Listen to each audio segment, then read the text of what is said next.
this week's political rambling topic is... There was a debate. There was a debate. It was insane. There were so many things to talk about, so many things to unpack.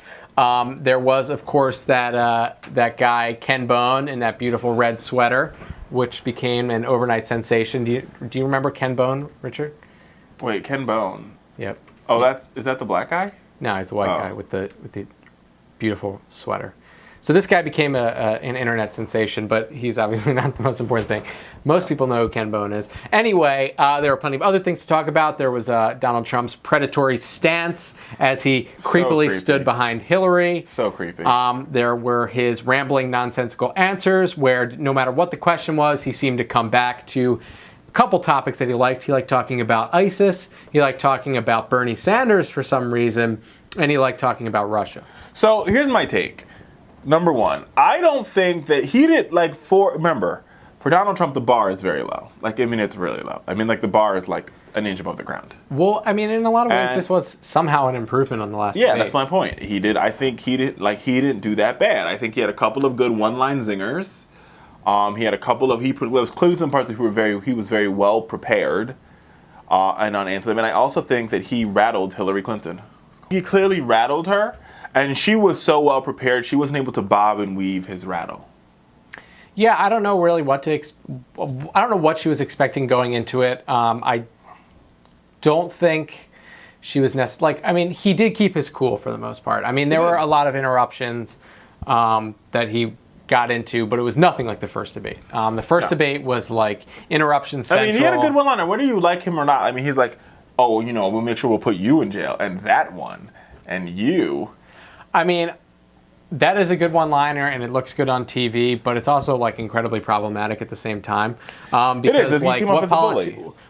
What politician says my first act once I'm in office is going to be putting my opponent in jail? That's terrifying. That's what it is Hitler absolutely terrifying, but it worked for his base. What Donald Trump had to do going into the last debate after that damning video was he had to solidify his base of support. Yeah, and he did. Because he was bleeding, he was hemorrhaging.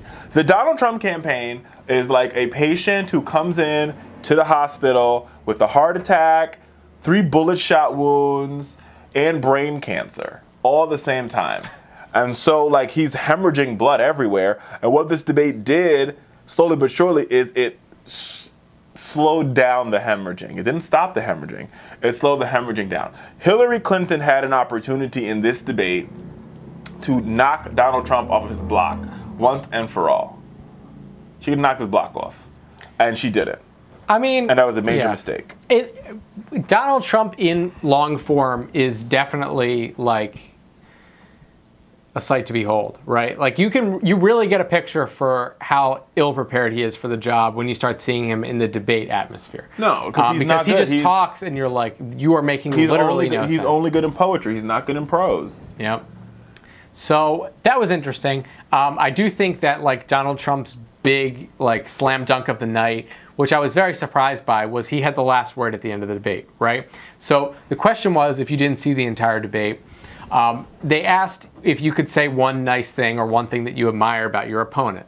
Now, Hillary had to go first, and I assume her campaign thought that there's no way that Donald Trump was going to actually say something nice or he's going to say something, offhanded or whatever. So she goes ahead and she says, the one thing I admire about Donald Trump is his children, and blah, blah, blah, blah, blah. And as a mother and a grandmother and a blah, blah, blah, blah, blah. That's what I think.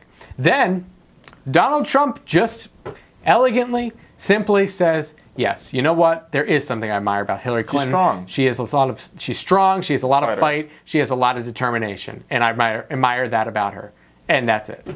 He didn't sneak anything in. He just said it. And that was the last thing that the American people heard from the debate. I actually think the other exchange, there's one exchange that I don't think, and I think the media missed it. A good Donald, we're not going to praise Donald Trump forever, but because there's plenty to. Yeah. It's just implied that he's terrible, so it's important to. But there's a moment in the debate where he says, "I'm donating $100 million of my own money to this campaign. How much money, Hillary Clinton, are you willing to put up from your own money to this campaign?" And she rebuffed the question, and I thought it was a really good opportunity. He should have pressed on it a little bit more. Because I think he makes. You think he should have pressed on her? Yeah. Because I think that she has an easy response to that too when she opens her mouth and she says, pay his taxes. "You're not paying your taxes," Yeah, that's or fine. she says, "How much money has your campaign charged to businesses that you own?" That's fine, but I think that it's still a question: is how much money? If you believe in your campaign so much, I mean, how it's a good much money point. have you donated to your campaign? Right. I mean, and she has because it. And they're we do know that multimillionaires. she is in fact a millionaire. Yeah, without a doubt. They're in like the hundreds of millions. You think? I don't know what the Clintons' net worth is. They're like $250,000,000. I mean, $250,000,000. We'll find out. They're like $250,000,000. I mean, they're worth quite a bit of money. I believe it. I mean, I know it's over 10 million. Okay, 31.3 is the net worth of Hillary combined Clinton. is 111 million. Yeah, Bill Clinton's worth $80 million. So there you have it. Apparently, while Hillary's running for office, Bill's just running around the country collecting them fat checks.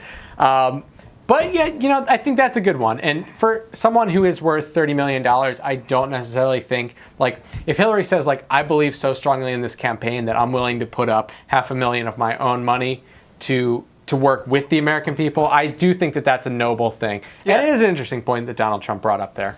And I mean, I also think that in the tax that he won in the tax exchange, like, I mean, you think so? I do.